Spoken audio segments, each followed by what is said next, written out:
Today on Sagittarian Matters, advice on magic, dog horoscopes, separation anxiety, creativity, and more, with very special guests Bran Taylor and Kaia Wilson. Stay tuned. Sagittarian Matters, Sagittarian Matters, what's the matter with you? Sagittarian Matters. Hello from the Sagittarian Matters Social Distancing Studios in Los Angeles, California. Listeners, today I present a very special episode of the podcast that we recorded as part of a fundraising effort for Xray FM, a community radio station in Portland, Oregon. This originally aired live on Xray FM, and we had a lot more moments where I paused and asked people for money. Those moments have been weeded out of this episode or edited out for you, but I wanted you to hear the advice that Bran Taylor from Magic Hour Astrology and Kaia Wilson from Dogspeed Training gave to our listeners. Speaking of Xray FM, if you want to support them, their website is xray.fm, and producer Chris Sutton, who you know from this very podcast, has a radio show every Tuesday night from 10 to 11 p.m. It's called Record Lections, and it's a weekly zine where DJ Hal Books attempts to extrapolate and personalize vinyl gems that have influenced him as a writer, producer, and devotee of music. So go check it out. In other news, please go buy a 2022 Anonymous Fuzzball calendar at NicoleJGeorges.com. And there are still a couple of spots available in my December comics workshop with the Fine Arts Work Center. And lastly, I'm doing a free self-care comics workshop November 19th at 4 p.m. Pacific Standard Time through the Sequential Arts Workshop. You can find all these things through my Instagram page, Nicole J. Georges, or by Googling, or I guess that's it. So anyway, listeners, have a great week, and I hope you enjoy this super great sounding episode with Bran Taylor, Kaia Wilson, and myself giving advice about dog training, magic, creativity, and more.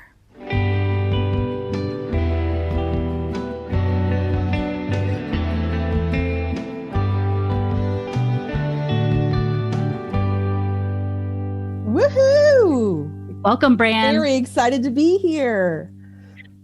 Okay, we've had the same birthday for our whole lives. It's true. We're going to offer you a lot of Sagittarian advice. Halfway through the show, a Capricorn is going to join us to add a Capricorn take on some dog advice. Bran, are you ready to take it away? I am ready. I love this fall day. I love being here with you. I love being on Xray FM. Let's do it. Okay, let's do it.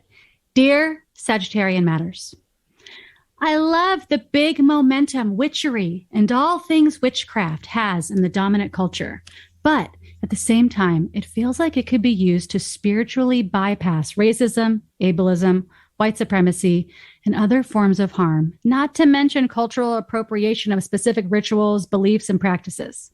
My question is this: how can one practice witchiness from an anti-racist, anti-capitalist, anti-colonialist, abolitionist center? Signed, Somewhere in the Hedges. Wow. This question was made for you. It really was. Now, Somewhere in the Hedges, I relate, let me tell you. I really feel like every baby witch out there has bought some Palo Santo, has bought the white sage, has done the things, has read the books. And, you know, it comes to find out, a lot of white people, that's not their lineage. So it's hard when we associate magic with things that are not really, you know, we can't really relate to the same way because they're not of our culture. They're not of our history. And we don't really understand actually magically and spiritually how to use them properly or what they actually really mean. And you know what? That is okay. And I hear this question, and I think where this Queerant is coming from is a super amazing place. I want to just congratulate them for wanting to do this in the fucking first place. And I also want to say that it is a big undertaking because a lot of the spiritual community, a lot of the new age, woo, magical, witchcraft type community is still really rooted in a way of thinking that doesn't honor what is the actual reality for a lot of people in this country specifically and all around the world, and really does steal, borrow, take, etc. from other cultures without giving proper credit or without really knowing what they're doing. So my advice to you is really that you think about who you are as a witch, where you come from. And the first way to do any sort of like anti-racist or anti-abolitionist type work for yourself is to figure out who you are, what your lineage is. For instance, I'm of Northern European lineage, mostly Irish, some German, some Finnish. So for me, thinking about those lineages of my ancestors, working with lineages that align with me, working with plants, working with different type of histories, traditions, holidays that resonate with deities, that resonate with me and my lineage is one way for me to actually stay in alignment with myself. And also, not be part of that toxic culture that is taking and borrowing, etc. Okay, Bran, have you ever seen that meme where someone's like, maybe it's, some kind of like, maybe it's manifestation, maybe it's white privilege. Yeah. So how do people, if they're believing in witchery, if they want to have a spiritual sort of understanding and want to use witchcraft, how can they be sure to be cognizant of the issues this querent brought up? Yeah, as they're doing their practice? Absolutely, great question and great point. I also think that I'm coming from a white person's perspective, so I'm talking to my fellow white people, but I would really inquire a lot of times where, like, for instance, if people were like, hey, I just asked, believe, received my, amazing car or my amazing this, and to really kind of push back against those things and investigate, hey, I know you said this magic was actually the reason why you did X, Y, and Z, or a spell led you to that. Can you tell me more about that? And then as white people, it's our job to educate other white people around like, oh, actually, there's a lot of white privilege in that, or there's a lot of access in that actually enabled you to get this X, Y, and Z. And it wasn't just the manifestation. That's great. Manifestation is an amazing tool, but it's not the full picture. And we're not all starting from the same ground level here. So being sure that you are both inquiring for yourself, what you bring to the table, and then helping other people to see the full picture. And, honestly, a part of it too with cultural appropriation in the same vein is making sure that when you see that in the world, especially in any way, but especially with other people that you see in a magical lens, to really, educate or at least talk to them about it and come from a place of, hey, did you know, spirit animal kind of comes to my brain. Did you know that that's actually like not a very, number one, culturally sensitive or appropriate thing to be talking about as a white person? We don't really know what that means. That's not really part of our lineage. We all love animals. We all can appreciate animals from a magical lens, but, giving it a little bit more of an educational place to come from, with love and with respect, I think is what we can do. Bran, I think of you as a radical ecologist. Oh, I love that. When I think about your practice and your love and communication with trees and your deep reverence for every piece of earth around you, I just want you to know, I think of you as like a radical ecologist, which is not included in a lot of talk about witchcraft. I know. I think like Annie Sprinkle kind of went on that zone, but I will say, when I see Mount St. Helens, which is, Luit is also one of her other names, or La Willetta, which is also another one of her indigenous names. But I literally weep. I love her so much. I love these mountains. I love these trees. This land is super beautiful. I'm very grateful to live on this as a settler. And yeah. Are you ready for another advice question? I can't wait. All right. Dear Sagittarian Matters, do you have any advice for a secret writer/artist, me, just finally starting to pursue publishing and trying to establish myself as an emerging writer and poet at 38, especially as a queer, anti-capitalist, disabled college dropout? Lots of the sales pitchy parts of the art and publishing world feel very antithetical to the process and intent behind my work. I'm wondering how you navigate these types of issues. For now, I'm focusing on meeting my own standards and getting inspiration from peers and planning a project. I'll self-publish with a friend who has a small press, submitting to a handful of journals and lit mags I like. But I guess I'm curious more about sustainability and ethics and just whatever you have to say on the subject. Sorry, this is long. Thank you. Love your work and your cute dog. Ponyo's under the bed right now in the Sagittarian Matters social distancing studios. Signed, Emerging in Encino. I think this is like a multi-part question. This is like, I feel like somebody who's over the hill to be starting a new thing. How do I maintain my integrity and promote it and do it and take myself seriously? There's all this stuff in the world that's like, oh, if you're over the age of 23, you're over the hill. It's too late for you. You know, it's just kind of like you needed to be on the Beyonce track of like having a show mom kind of like pushing you onto stage at like age 5 in a homemade costume. And that's just not true. You get so many acts in your life. You could take up tap dancing at, you know, right now and just express yourself artistically that way. So I know that you feel like a late bloomer, but honestly, in the long arc of your life, as long as I hope your life is, this is nothing. 38 is like nothing. Mm-hmm. There's lots of people that had kids young, raised kids, and then started a new life at 38. Lisa Congdon, local Portland illustrator, famously didn't become an official artist or think of herself as an artist until how old was she?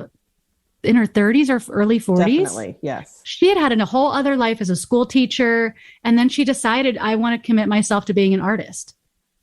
And nobody comes and hits you over the head with a magic wand and says, you're an artist now. You just get to do that for yourself, and you do it through the action of making art. And it sounds like you're already making art.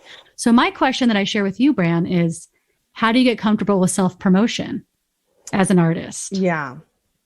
I think that you might not. That's the honest answer is you might not. And the thing that I really hear in this question is there's a lot of powerlessness, and being an artist, being accepted, you know, getting like the recognition, getting into the places that you want to get into to have your work be seen is really vulnerable. And it takes a lot of faith, and there's a lot of powerlessness in those things. All you need to be really doing is showing up in an authentic way. And yes, I am someone who is a Gen X person who literally hates social media, and it sucks. I will tell you, it is very hard. And I also know that people like to hear my voice. And when I do share it, I get people who, you know, are telling me, thank you for saying these things, or thanks for sharing your information or your art. And, you know, I try to just take those and put them in the bank when I need them, and try to really pull them out when I'm feeling like shit or feeling I don't want to be doing these things. Nobody, you know, probably came out of the box being a self-promoter. I want to say 2 things. One thing is you need to separate accomplishment from success, and what what your standards of accomplishment are. And I really encourage you to kind of unwind those from capitalist ideas of what successful art is. Just because something is financially viable or financially popular doesn't mean that it's quality art. It's not a meritocracy. It's just not. It could be that you're seeing the tip of the iceberg and someone's been working for 20 years in obscurity. It could be that it's just blind luck that at that moment, that thing was popular and hit this particular button with these particular bozos. It doesn't mean that your art is not okay or should not be supported just if it's not making you a living. It's a noble thing to want to make a living from your art or to have those kinds of financial or other gains. But just remember, like, I know in America, people are like, oh, that person's a success because they make money for their craft. That's really a capitalist crud. So you get to make your art no matter what. My friend Beth Pickens, friend to the show, has a book called Make Your Art No Matter What. And I really recommend that you look at that because it really kind of unwinds the capitalism from the art, but also talks about self-promotion. And you're making art probably because you want to share your experience or metabolize your experience and then share it with other people. And the only way those people can do that is if you put yourself out there a little bit so they can find it. And it's asking a lot of your readers to not only read your work, but also to like go hunt you down and like bang on your door and look through your file cabinet in order to read something you wrote. So please just put it out there for them and be brave so it's easier for them to find it. Because somebody needs to read your work. And you don't know who they are just now, but somebody needs to read your work. Agreed. Give them a hand. Yeah. Bran, can we talk for a second before we go to dogs? Can we talk briefly about the supply chain thing? Oh, yeah. I could talk about this all day. I listened to the daily in honor of you. Can you tell us just the tiniest gist of what's going on with the supply chain and how it affects small business? And is there anything we can do as consumers who love small business?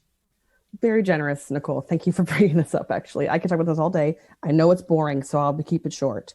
But what's happening with the supply chain right now, there was a really good podcast last week done by The Daily. Highly recommend. And what's happening right now is a lot of things have been affected by both the pandemic, by the labor shortage, which is we're now find ourselves in, also by Trump's horrible China trade agreements, and also the blackouts in China.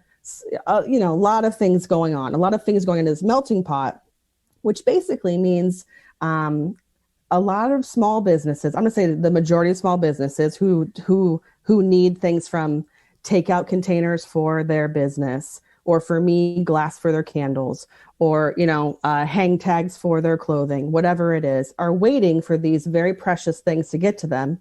And a lot of them are being waylaid, let's say at the port of LA or the port in South Carolina, or on a train or on a semi truck. And because of the labor shortage, they're sitting there for months, weeks upon weeks. Sometimes, for me, I've waited now, this has been my 4th month of waiting for things. And it's really affecting small business. And the sad thing is people like Target, Walmart, Amazon can cut to the front of the line, get their barges unloaded, get their goods to the stores, so we have things to buy. But small businesses can't really afford to do that. So what's happening right now is a lot of our supplies of our goods have gone up.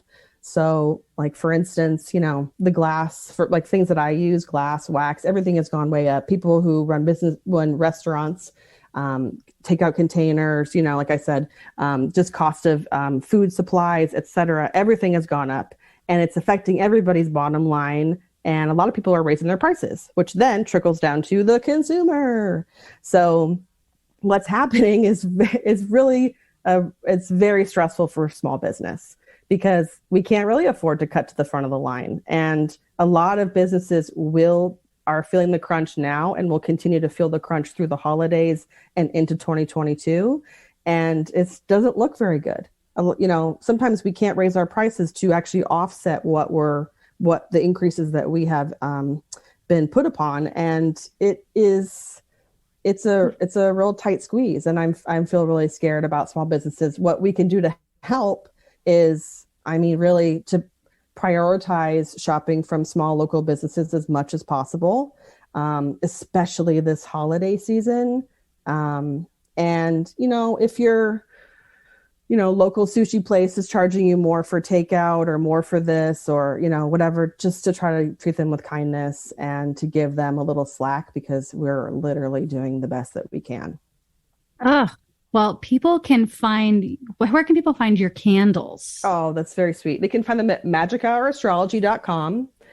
And there's a link there to all my candles. I make 85 different things with my own 2 hands, every single one made by me, and packed and made with love and magic. And I'm really grateful. This is 2022 will be my 10th year in business.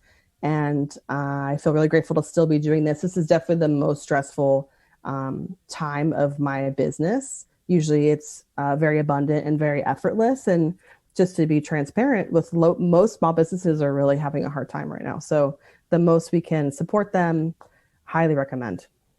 Well, we're going to blow you up with love. Thanks. I'm going to get all those Christian candles. Oh, yeah. Long story long, Bran got a giant shipment of Christian candle glass at some point that have crosses on them. And 90 boxes. 90 boxes, and sold them to benefit some, was it queer and trans youth organizations? Yeah. And some like pro-choice organizations, some abortion access. So if you can think of even more things for Bran to do, because you still have some of that, right? I still have some. I have some ideas kicking around. I think I'm going to make some like, not quite gay Jesus, but like some sort of hot pink rainbow situation happening, like Technicolor Dreamcoat type candle. And then maybe like a really goth, like straight up black. Oh, let's get it going. That's a good idea. I mean, and then maybe just like a regular white one for people who are like, I'm a recovering Catholic and needs some healing. Oh, yeah. Or I need this for my altar. Yeah. They make great gifts also for your Catholic mom. I sent one to my Catholic mom. Little did she know I got it from @GayWitches. That's okay. Right. I want to talk to you about dogs. And I want to invite a very special guest. This very special guest is a spouse to the show, Sagittarian Matters, which you can find on iTunes.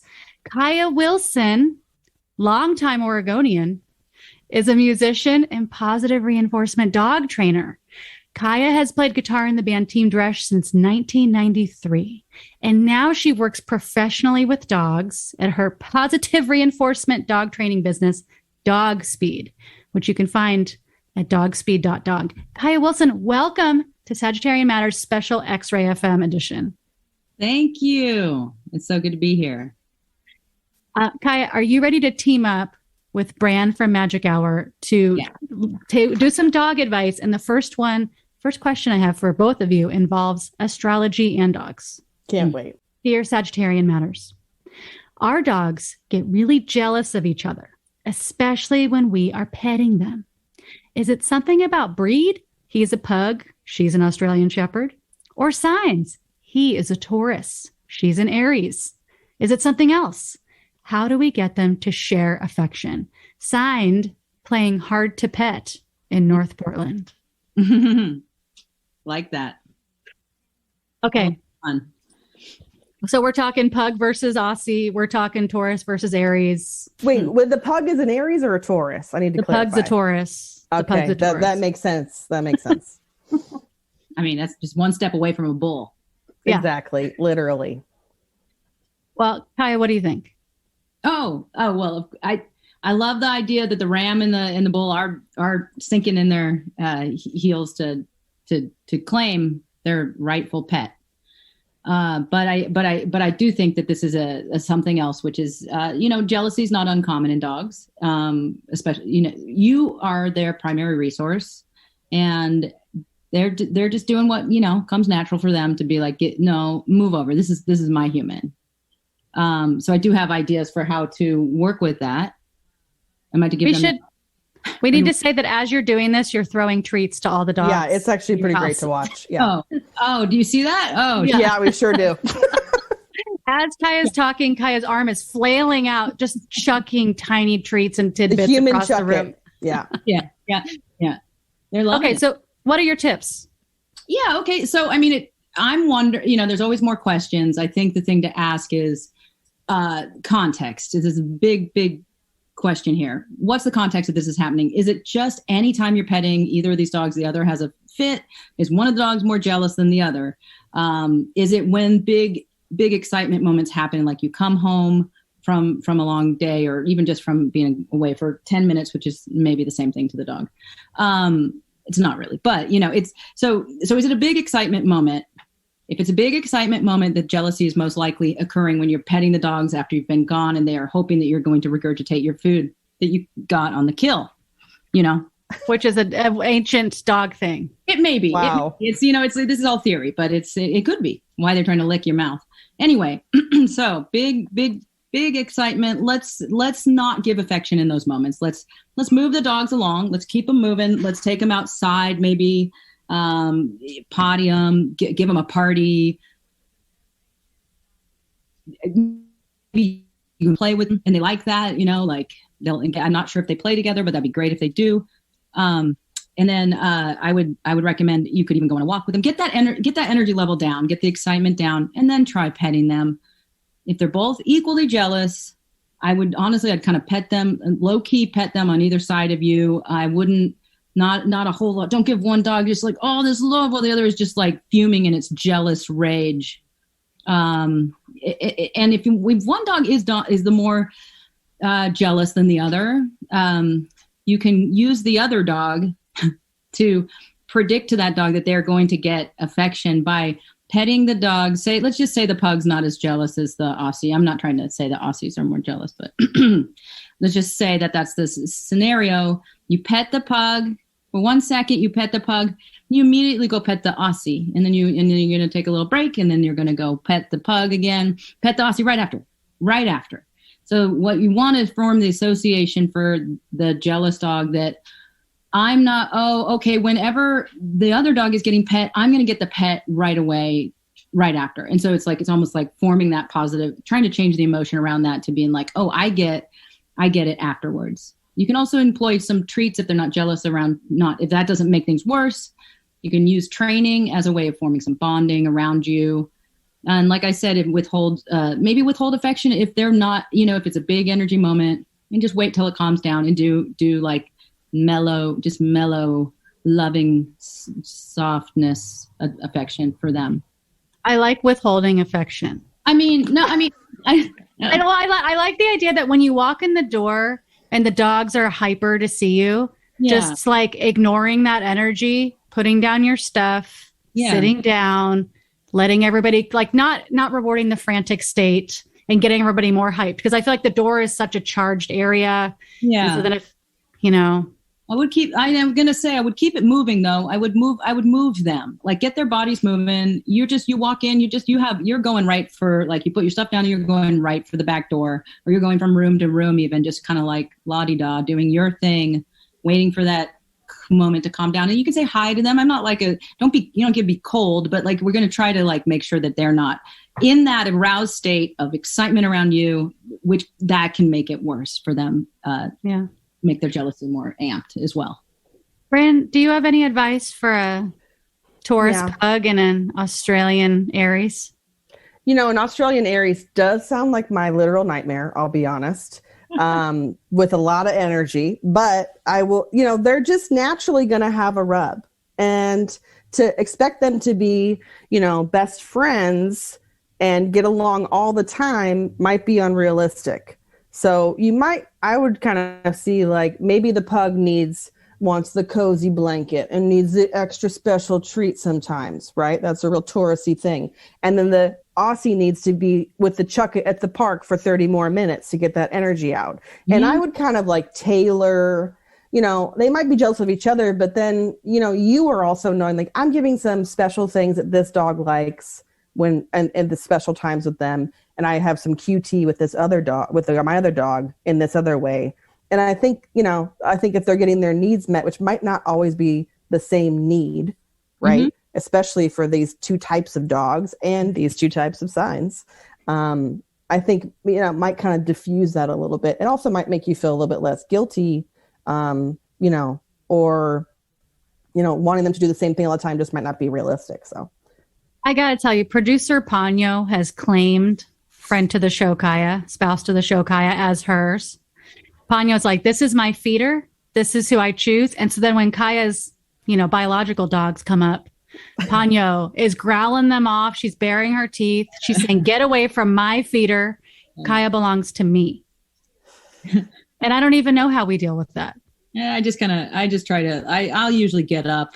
I'll usually get up away from that and try to give my dog's affection away from that situation. So I'm not, my absence is discouragement to her. My removing myself. It's helpful that she's 10 pounds. Yeah. So you can pick her up and say, that's enough. You're growling. So the petting stopped now because you're growling. I think that's another important part, is not to keep rewarding the behavior you don't want. Mm-hmm. Kaia, I don't know if that's in line with the wording of that is in line with your training practices, but not while the dog's growling, not continuing to give them the thing that they want. Yeah. I mean, it's, I'd like to, I love what you said, Bran, about just getting some of their needs met, and the ways in which every dog is an individual. That is perfect. That's like dog training perfection. So I love that. Yeah. And I do, I don't want to, while I don't want to, like, I might remove myself if dogs are if somebody's amping up. I also want to try to form like a help set them up for success. Okay, where are the points where they get the most into this jealousy fights, you know, and then just those are the times to really like, how can I stop this? Well, let's just not give them affection in those moments that they're going to have a hard time with each other. And they're going to management it. And they might have a hard time. Maybe you have to give them like tons of love in a separate room. Yeah. Just one into a room at a time, you know? Yeah. I think Kaia, you were kind of like the highest value treat. Let's be real. Oh, she walks into a room with hot dogs in her fanny pack. Yeah. Of course the dog is going to be like, everybody get away. Yeah. This is my hot dog dispenser. Today's episode is brought to you by Jeremiah Perry Hill, Josephine McRobbie, Emily Helmus, Shoshana Ruth Wechter, and Joey Soloway.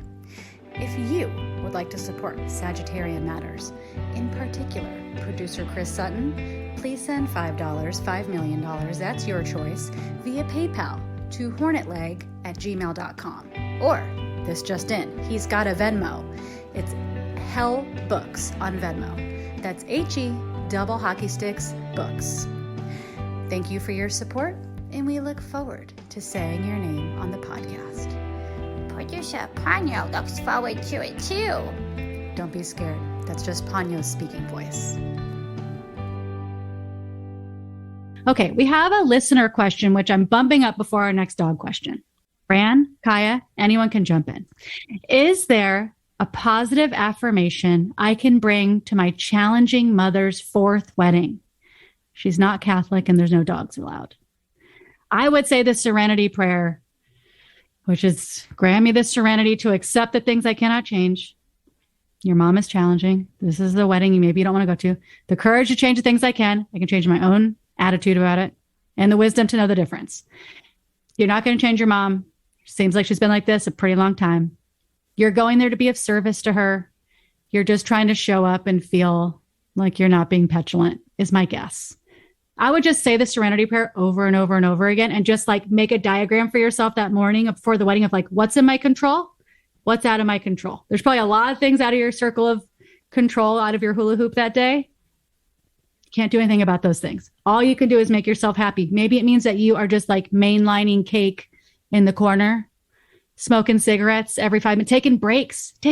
I had to learn that in therapy, how to take breaks, especially around family. When I was challenged, being able to just be like, I'm going to go take 5 for myself. Just walk away from a conversation you don't want to be in. Keep it light and polite. You don't need to talk about anything important with these people. You don't need to bring like your most fragile, vulnerable, important self to these people. You can just show up to be of service, be light and polite, and then get out of there. Go watch the Golden Girls in your hotel room. Agreed. Great advice, Nicole. Couldn't agree more. Serenity prayer is a favorite for a reason. It definitely works. It helps refocus you, and it helps remind you that the things that you have no power or control over. I also want to say you also don't need to show up in a positive way if that's not where you're at. And just you even showing up, period, is an act of love. And also, for yourself, building in things in the day. So when the wedding is happening or the reception is happening, if you get overwhelmed or anxious or, having a hard time, coming back to the serenity prayer, maybe finding like, if it's outside or somewhere, you go find a tree outside and just like go talk into that tree and tell that tree how pissed you are or whatever it is, or just take a deep breath and have a minute to take a break. Great advice, Nicole. And I would set up a phone call with a friend or a supportive person around that time so they know, okay, for this whole day I'm on call. So I might get a phone call and that person can just reflect back to me like, hey, you're there because you have a well of compassion for your mom. And that all you have to do is show up. You don't have to be a certain way. You just have to get through today in the most loving way for yourself. One more thing I want to add before Kaia gives us some positive reinforcement advice about this is consider beforehand, what are your boundaries? What are you comfortable talking about? What are you not willing to talk about? Is there anyone there that you're not willing to talk to at all? How long are you willing to stay? Like, you can ask yourself all these things. I feel like 20 minutes of boundary work with yourself ahead of time will help you from feeling muddled. And also you could think COVID wise, What are you willing to be around? What are you not? Doesn't have to be a big dramatic thing. You don't have to like make a royal proclamation, but you get to be like, and I'm going to walk away from this conversation. Nice to see you guys. I have to pee. Or you could do the Romeo and Michelle. I'm so sorry. I cut my foot and my shoe's filling up with blood. I got to go.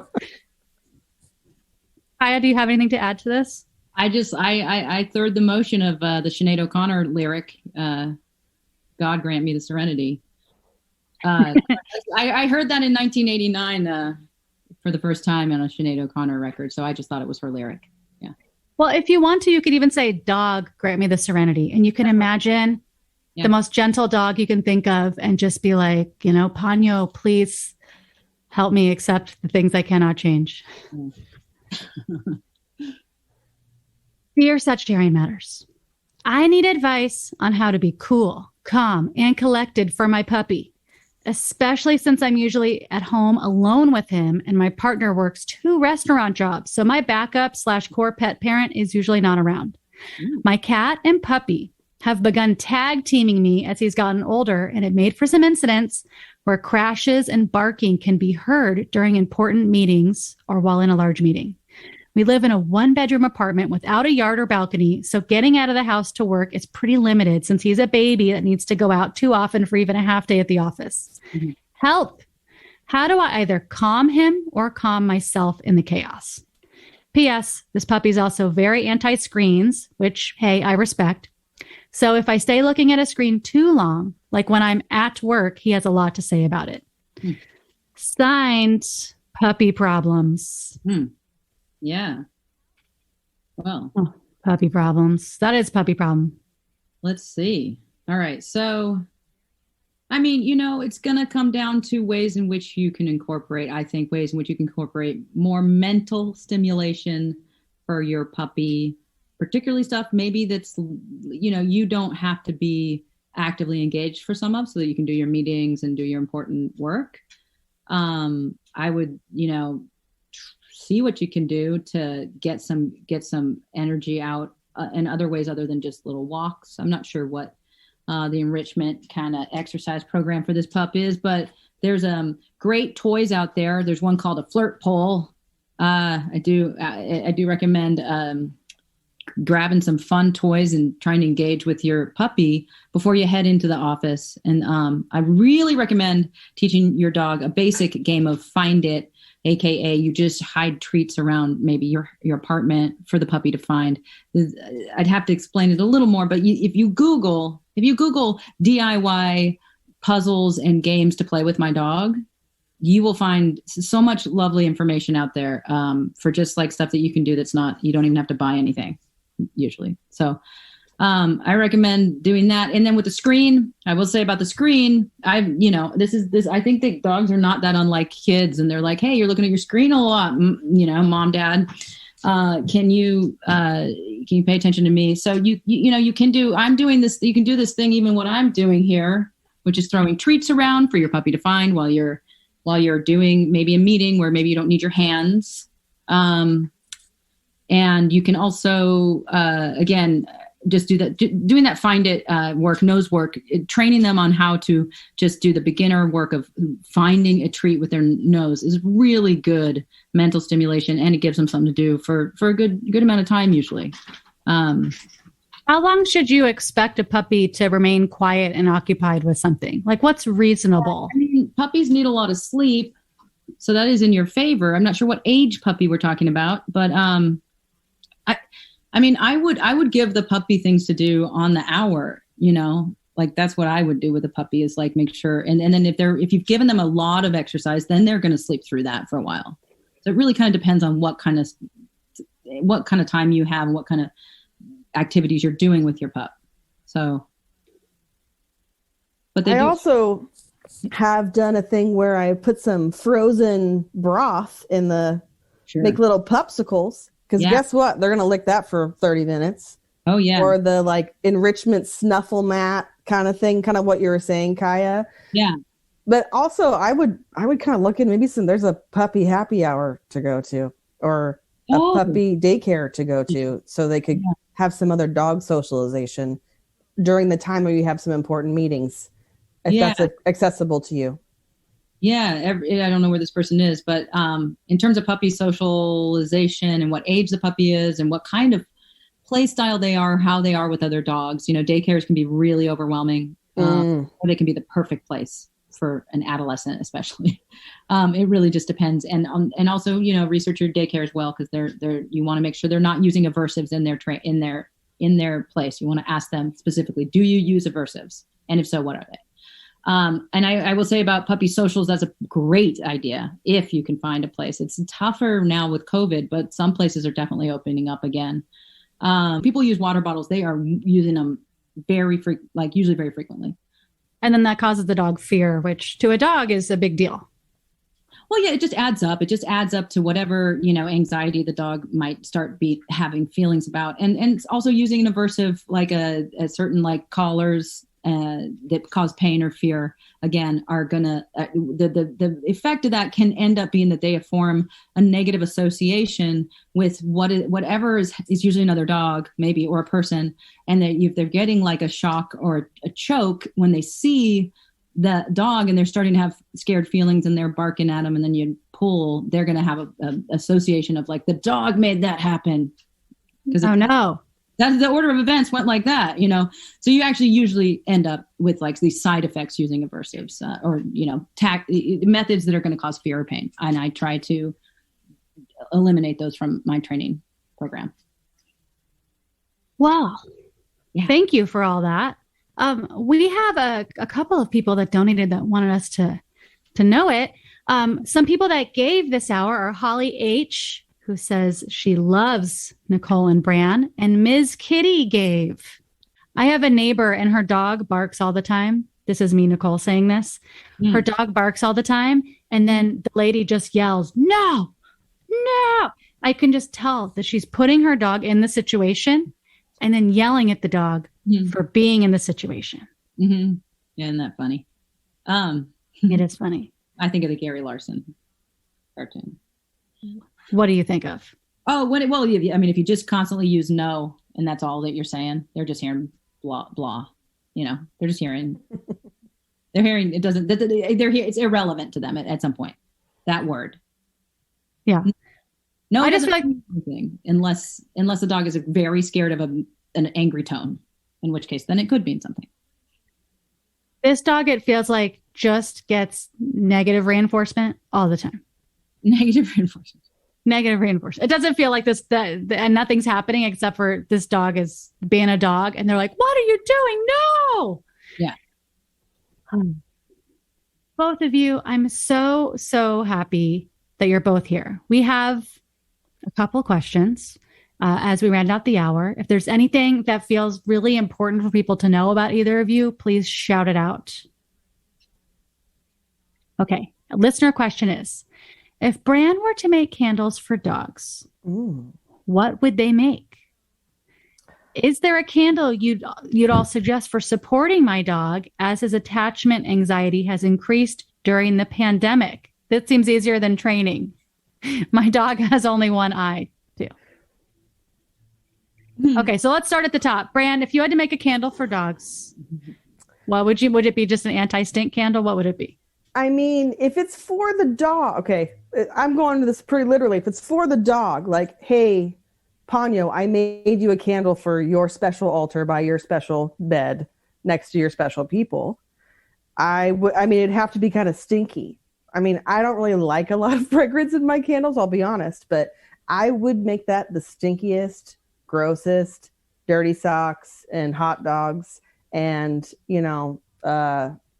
cheese whiz and whatever I could possibly put in that candle, maybe topped with like a little bonito flake, because I like to top them with herbs, and that sounds like it might give a little fishy aroma as it burns.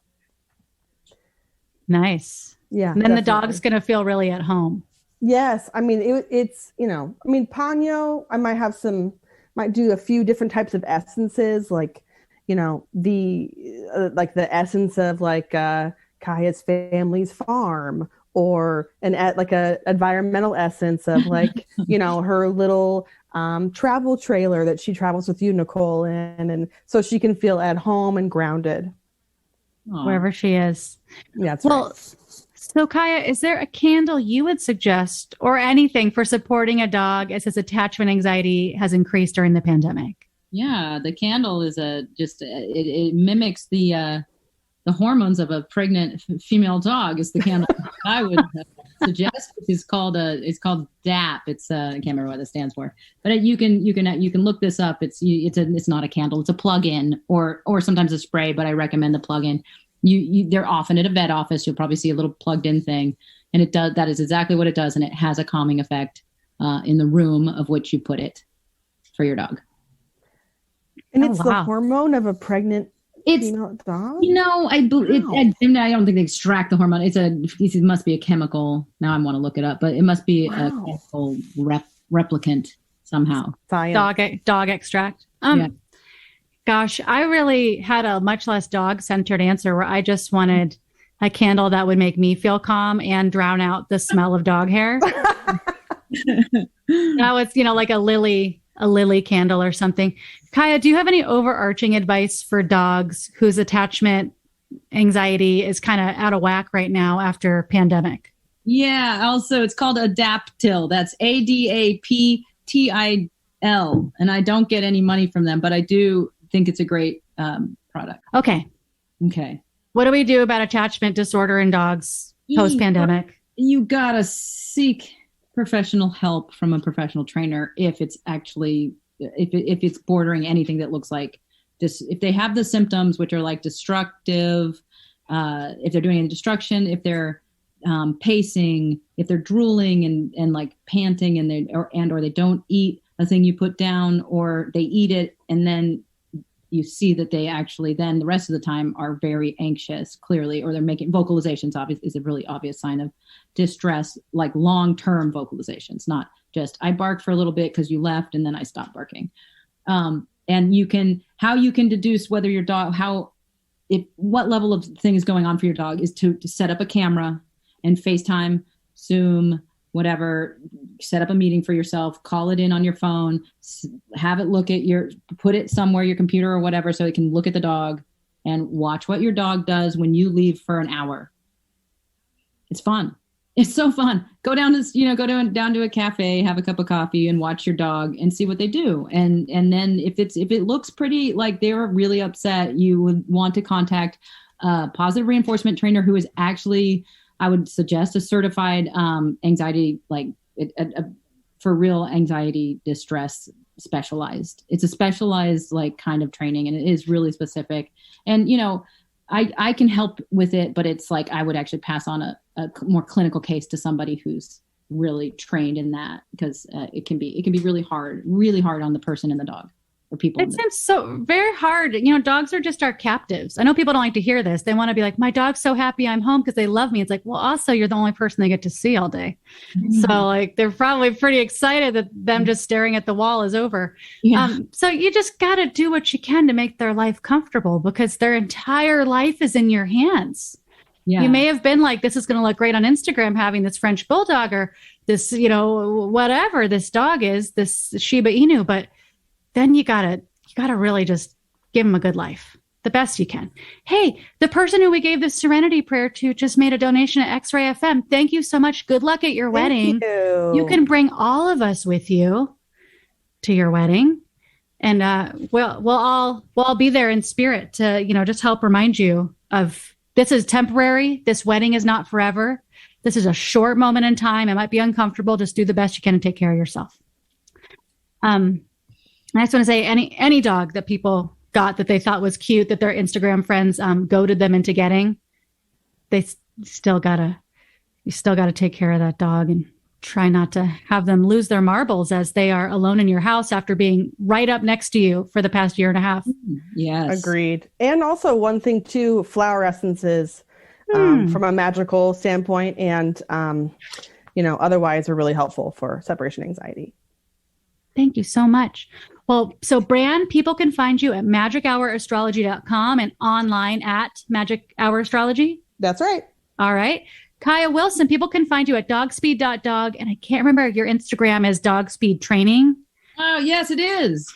All right. You can find me Nicole J. Georges on Instagram, on Twitter. It's also my website. I have a Patreon page. I'm teaching comics classes in December. Sagittarian Matters is my podcast. Relative Fiction is my podcast with OPB. And it has been such a pleasure having Sagittarian Matters on Xray FM for this very special Pledge Drive edition. Thanks for having us.